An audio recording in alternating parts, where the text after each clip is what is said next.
Welcome to Not Milk Never Milk. Subscribe if you're lactose intolerant. You start by securing the credentials and access you'll need. Gather the router admin login or another device already connected. Once done, plug a USB Ethernet adapter into your Chromebook if Wi-Fi is unreliable and open Chrome settings. Make sure you check passwords.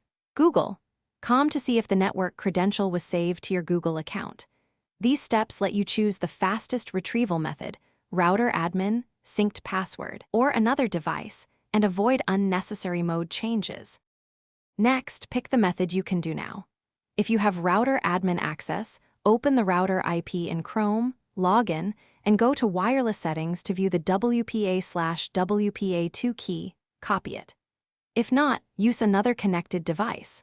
On Windows Open Network and Internet Wi-Fi Manage Known Networks, select the SSID and show password. On Mac, use keychain access to reveal it. Make sure to note the SSID exactly so you don't connect to the wrong network. Finally, handle edge cases carefully. If you have no admin access and no other connected device, developer mode on a Chromebook can expose system files, but it wipes local data. Avoid this unless you accept the trade-off. If router credentials fail, reboot the router, try the physical reset button, then reconfigure with a new password.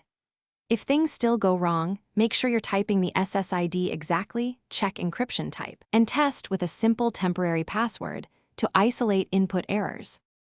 Thanks for watching. If this was helpful, leave a like and consider subscribing. See you next time.